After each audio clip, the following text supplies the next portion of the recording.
Hello everyone, welcome to the channel Geographics. तो friends, आज का हमारा टॉपिक है India and its geographical location. तो चलिए स्टार्ट करते हैं। सबसे पहले हम देखते हैं इंडिया का ओवरव्यू। लोकेशन की अगर हम बात करते हैं तो इंडिया की लोकेशन है साउथ एशिया में। साउथ एशिया में आप यहाँ पर देख पा रहे होंगे मैप में इंडिया की लोकेशन है साउथ एशिया में। नेबरिंग कंट्रीज की अगर हम बात करते हैं तो इसमें है पाकिस्तान, चाइना, नेपाल, भूटान, बांग्लादेश, म्यांमार जिसे हम बर्मा कहते थे, और श्रीलंका। ध्यान रखिएगा, श्रीलंका की बाउंड्री इंडिया से नहीं लगती है, ये वाया सी इंडिया से इंडिया के पास में है। लैटिट्यूड लॉन्गिट्यूड की अगर हम बात करते हैं तो India extends geographically from 8 degree 4 minute north to 37 degree 6 minute north latitude and from 68 degree 7 minute east to 97 degree 25 minute east longitude. Total area approximately 3.287 million square kilometres. Population हमारी पहुंच चुकी है अराउंड 1.38 बिलियन पीपल। इसके बाद हम देखेंगे geographical features.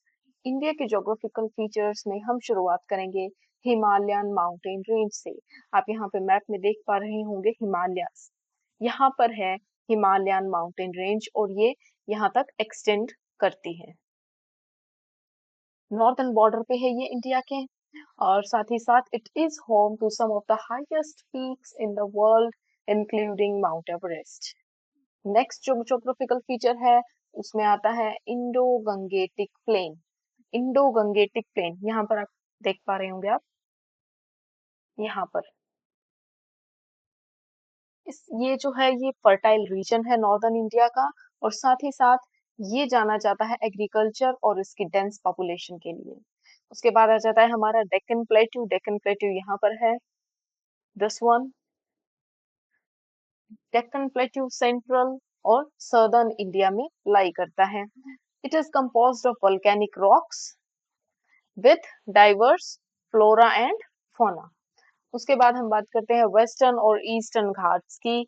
Western Ghats this one यहाँ पर है, और ईस्टर्न घाट्स हमारे ईस्टर्न साइड पे यहाँ पर लाई करते हैं। माउंटेन रेंजेस हैं यहाँ पर along western and eastern coast, and it has rich biodiversity, and also it is very important for water catchment areas. उसके बाद हमारी आती है कोस्ट लाइंस। कोस्ट लाइंस हमारे जो कोस्टल एरियाज हैं, कोस्टल एरियाज है, कोस्ट लाइन ये है हमारी, देखिए यहाँ से यहाँ तक ये जो पूरी है ये कोस्ट लाइन है जो कि एक्सटेंड करती है over 7,500 kilometres, and it has varied coastal landscapes and very important for trade and maritime activities, remember it. Further हम आगे देखते हैं तो क्लाइमेट की हम बात करेंगे। इंडिया का जो है वो डाइवर्स क्लाइमेटिक जोन है। यहाँ पर जो डोमिनेंस जिसकी है वो है ट्रॉपिकल मॉनसून क्लाइमेट। साथ ही साथ यहाँ पर हमें 3 सीजन्स देखने को मिलते हैं। फर्स्ट वन इज समर, जो मार्च से मई तक लाई करता है। फिर monsoon June to September, and then winter October to February. साथ ही साथ रीजनल वेरिएशंस की अगर हम बात करें तो रीजनल वेरिएशंस बहुत ज्यादा हमें इंडिया में देखने को मिल रही है। हम कहें कि राजस्थान के सूखे रेगिस्तान से लेकर के ट्रॉपिकल रेन फॉरेस्ट तक सब कुछ यहाँ पर है। Tropical rain forest in western Ghats and arid deserts in Rajasthan. So variation हम यहाँ पर देख पा रहे हैं। साथ ही साथ हिमालयन रीजन्स में अल्पाइन क्लाइमेट हमें देखने को मिलता है। फर्दर बात करते हैं रिवर्स एंड वाटर बॉडीज की। देखिए, इंडिया की बात हो और रिवर्स ना आए तो ऐसा तो हो नहीं सकता। यहाँ पर बहुत सारी रिवर्स पाई जाती है, लेकिन कुछ मेजर रिवर्स की हम यहाँ पर नाम लेंगे तो ये है Ganga, Brahmaputra, Yamuna, Godavari, Narmada, Krishna and many others like Tapi, Mahanadi, Kaveri, बहुत सारी हैं। And it is crucial for agriculture, transportation, and also religious significances.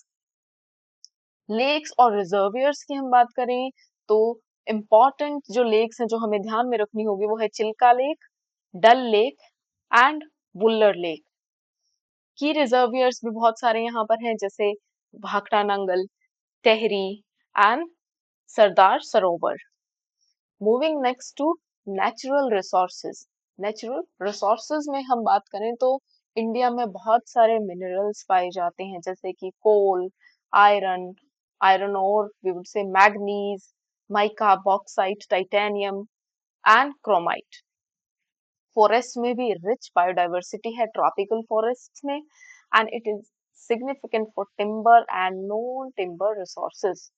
Agriculture, देखिए इंडिया को वैसे ही एग्रो बेस्ड कंट्री कहा जाता है, तो एग्रीकल्चर में हम पीछे नहीं हैं। वेरीड क्रॉप्स देखने को मिलती हैं due to diverse climatic conditions, अभी हमने डिस्कस किया।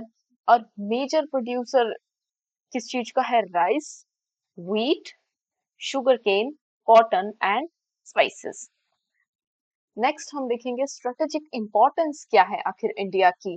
देखिए जैसे हम डिस्कस किया अभी कि लोकेशन इसकी साउथ एशिया में है, तो इंडिया जो है वो सेंट्रल एशिया, ईस्ट एशिया और मिडल ईस्ट के लिए एक गेटवे का काम करता है बिकॉज ऑफ इट्स लोकेशन।